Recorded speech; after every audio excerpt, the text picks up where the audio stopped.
তো জয় হিন্দ বন্ধুরা, এই মুহূর্তে গুরুত্বপূর্ণ একটা প্রকল্পের সাথে আপনাদের পরিচয় করাতে এসেছি। যে প্রকল্পে নাম নথিভুক্ত করলে রাজ্যের সমস্ত মহিলারা প্রতি মাসে কিন্তু ১৫০০ টাকা করে কিন্তু পেয়ে যাবেন। যেখানে আপনারা লক্ষ্মীর ভাণ্ডারে ১২০০ এবং ১০০০ টাকা করে পান। তো আপনারা যদি এই প্রকল্পে নাম নথিভুক্ত করেন তাহলে আরও কিন্তু ১৫০০ টাকা করে কিন্তু পেতে পারেন। তো কিভাবে নাম নথিভুক্ত করবেন, কি কি ক্রাইটেরিয়া রয়েছে এবং কি কি ডকুমেন্ট লাগবে, সমস্ত বিষয় আজকে এই ভিডিওর মাধ্যমে আলোচনা করব। তো ভিডিওটা সম্পূর্ণ দেখবেন এবং চ্যানেলে নতুন হলে চ্যানেলটা সাবস্ক্রাইব করবেন। তো বন্ধুরা, আপনারা জানেন 2024-25 সালের যে অন্তর্বর্তীকালীন বাজেট উপস্থাপন করা হয়েছিল, সেখানে লক্ষ্মীর ভাণ্ডারের মতো একটা নতুন প্রকল্পের কিন্তু আমাদের অর্থমন্ত্রী কিন্তু ঘোষণা করেছিলেন। যে প্রকল্পে ১৫০০ টাকা করে কিন্তু দেওয়ার কথা বলা হয়েছে এবং রাজ্যের সমস্ত মহিলারা কিন্তু তাদের অ্যাকাউন্টে কিন্তু এই টাকাটা পেতে পারেন।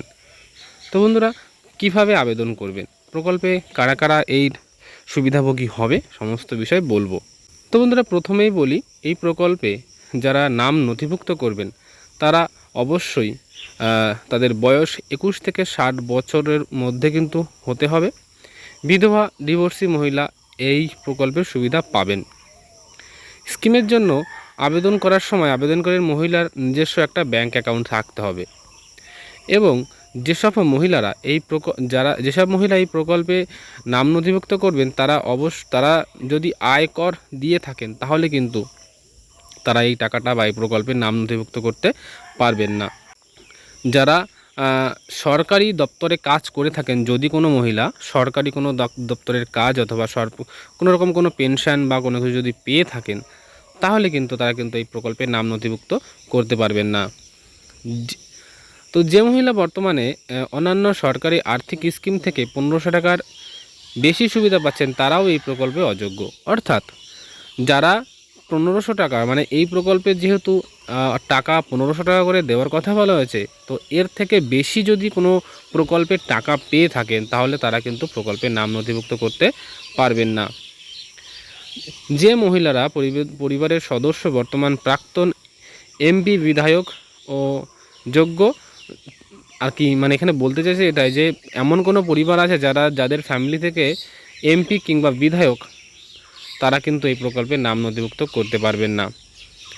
তো বন্ধুরা, এই হলো বিষয়, গুরুত্বপূর্ণ যে ক্রাইটেরিয়া এইগুলো এবং প্রয়োজনীয় যে নথি অর্থাৎ ডকুমেন্টস, সেগুলো একটু দেখে নিন।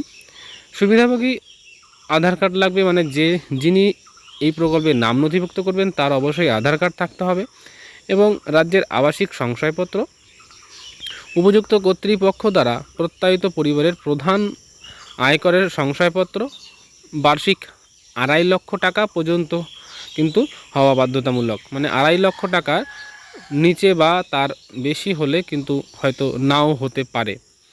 ব্যাংক অ্যাকাউন্টের পাসবুকে প্রথম পেজের জেরক্স এবং পাসপোর্ট সাইজের ছবি, তার সঙ্গে রেশন কার্ড, এইসব ডকুমেন্টস যদি আপনার থেকে থাকে তাহলে কিন্তু আপনি এই প্রকল্পে নাম নথিভুক্ত করতে পারবেন। আর কিভাবে নাম নথিভুক্ত করবেন, প্রথমেই বলি, আপনি যদি মোবাইল ফোন বা আপনার বাড়িতে যদি ল্যাপটপ থাকে তাহলে আপনি নিজে গিয়ে অফিসিয়াল ওয়েবসাইট থেকে কিন্তু ফর্ম ফিল আপ করতে পারবেন, অথবা আপনি যদি না পারেন তাহলে আপনার পার্শ্ববর্তী এলাকায় যেখানে কোনো সার্ভার ক্যাফে কিংবা কোনো অনলাইনে ডকুমেন্টসের কাজ করে সেখানে গিয়েও কিন্তু আপনি নাম নথিভুক্ত করতে পারেন। তো বন্ধুরা, কতটা ইন্টারেস্টেড সেটা কমেন্টসের মাধ্যমে জানাবেন। আর দেখা হচ্ছে নেক্সট ভিডিওতে। ততক্ষণ সবাই ভালো থাকবেন, সুস্থ থাকবেন। জয় হিন্দ, জয় ভারত।